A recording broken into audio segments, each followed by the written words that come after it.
So friends, તમારી પાસે આ રીતના કપડામાં આવેલી થેલી પડી છે તો આ વિડીયો તમારા માટે. તો વિડીયોના એન્ડ સુધી બનેલા રહેજો અને વિડીયો પસંદ આવે તો વિડીયોને લાઇક કરજો, શેર કરજો અને ચેનલને સબસ્ક્રાઈબ કરવાનું તો ભૂલતા જ નહીં. તો સૌથી પહેલાં આપણે આ રીતના સ્કેલ રાખીને આપણે આ રીતે નીચેના ભાગમાં આપણે આ રીતે સરસ રીતે નિશાન કરી લેવાનું છે અને આ રીતે સરસ એવી કાતરેથી કટિંગ કરી લેવાનું છે. તો ફ્રેન્ડ્સ, આપણે જ્યારે પણ કપડાં ખરીદતા હોય ત્યારે આ રીતના થેલી છે તે કપડામાં હારે આવતી હોય અને તેનો શું રિયુઝ કરવો તે આપણને કાંઈ જ સમજાતું નથી, પણ આપણે આ રીતે તેનો સરસ એવો રિયુઝ કરી શકીએ છીએ. તો તમે જોઈ શકો છો આપણે આ રીતના નીચેના ભાગમાં આપણે આ રીતે કાતરેથી કટિંગ કરીને તે ભાગ છે તે આપણે લઈ લીધો છે અને ત્યાર પછી આપણે આ રીતે નીચેના ભાગમાં આ રીતના સ્કેલ રાખીને આપણે આ રીતે સરસ એવો ચોરસ આકાર કરી લેવાનો છે અને તેને પણ આપણે સરસ રીતે કાતરેથી કટિંગ કરી લેવાનું છે. બે સાઈડ આપણે એક સરખા ભાગમાં કાતરેથી કટિંગ કરી લેવાનું છે.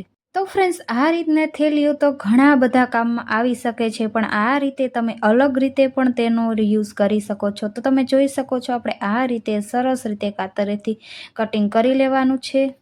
તો ફ્રેન્ડ્સ, ઘણીવાર આપણે આ રીતના નાની નાની વસ્તુને ધ્યાનમાં રાખીને વસ્તુ સરસ એવી આપણે ઘરે જ બનાવીને તૈયાર કરી શકીએ છીએ.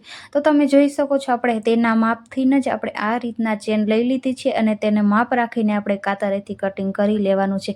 ત્યાર પછી આપણે આ રીતના બે ચેનનો ભાગ અલગ કરી લેવાનો છે અને આ રીતે આપણે ચેન છે તે અવળી રાખીને આ રીતે સરસ એવી સિલાઈ મશીનથી આપણે સરસ એવી સિલાઈ કરી લેવાની છે. જો તમારી પાસે સિલાઈ મશીન ન હોય તો આ વસ્તુ છે તે તમે સોય દોરેથી પણ બનાવીને તૈયાર કરી શકો છો. તો તમે જોઈ શકો છો આપણે આ રીતે ચેનને ફરીથી ઉપરથી આપણે સરસ રીતે પલટાવીને સરસ એવી ફિનિશિંગ સાથે આપણે સિલાઈ કરી લેવાની છે.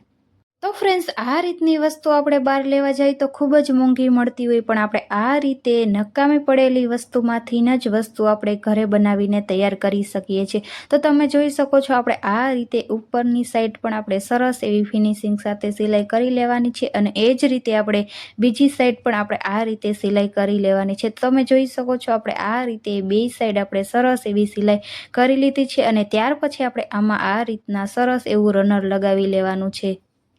તો ફ્રેન્ડ્સ, તમને આ આઈડિયા જરા પણ યુઝફુલ લાગે તો ચેનલને સબસ્ક્રાઈબ કરજો અને તમારા ફ્રેન્ડ્સ અને ફેમિલી મેમ્બરમાં જરૂર શેર કરજો, જેથી કરીને તે લોકો પણ આ રીતે થેલીમાંથી આ વસ્તુ બનાવીને જરૂર તૈયાર કરી શકે છે. તો તમે જોઈ શકો છો આપણે આ રીતે સરસ એવું રનર છે તે લગાવી લેવાનું છે અને આ રીતના વસ્તુ છે તે તૈયાર કરી લેવાની છે. તો ફ્રેન્ડ્સ, આ વસ્તુ બનાવવા માટે આપણે જાજો સમય પણ નથી લાગતો અને આ વસ્તુ જો આપણે બનાવી લીધી ને તો આપણા ઘણા બધા ઉપયોગી કામમાં આવવાની છે. તો તમે જોઈ શકો છો આ રીતના સરસ એવું આપણે રનર લગાવીને આપણે સરસ રીતે તૈયાર કરી લીધું છે અને ત્યાર પછી આપણે તેને પલટાવી દેવાનું છે અને આ રીતે આપણે નીચેની સાઈડ આપણે જે કાતરેથી કટિંગ કરીને રાખ્યું હતું તેમાં આપણે આ રીતે સરસ રીતે આ રીતે આડી સિલાઈ કરી લેવાની છે. સરસ રીતે આપણે ફિનિશિંગ સાથે આપણે તેની સિલાઈ કરી લેવાની છે. બે સાઈડ આપણે આ જ રીતે સિલાઈ કરી લેવાની છે.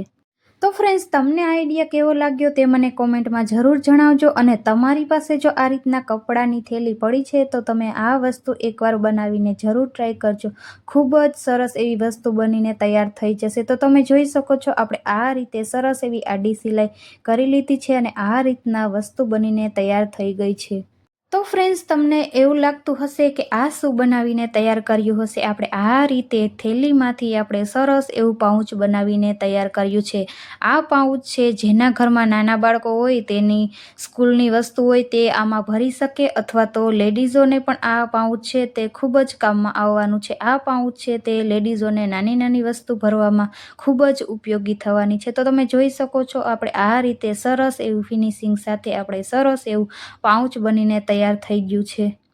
તો ફ્રેન્ડ્સ, આપણે આ પાઉચમાં આપણે વસ્તુ ભરીને પણ બતાવી દઈએ. તો તમે જોઈ શકો છો આ રીતે જેના ઘરમાં બાળકો સ્કૂલે જતા હોય અને આ રીતે વધારાની જે સ્ટેશનરીની વસ્તુ હોય તે આમાં રાખી શકે, અથવા તો આ પાઉચ છે તે સ્કૂલે પણ લઈ જઈ શકે છે અને તે આ રીતે સરસ રીતે વસ્તુ સાચવીને રાખી શકે છે. તો ફ્રેન્ડ્સ, તમને એવું થતું હશે કે આ રીતની પાઉચ તો આપણને બહાર પણ મળી જાય છે, પણ આપણે આ રીતે ઘરે પડેલી વસ્તુમાંથી જ આ રીતનું પાઉચ તૈયાર કરી શકીએ છીએ, તો આપણે બહાર લેવા જવાની શું જરૂર.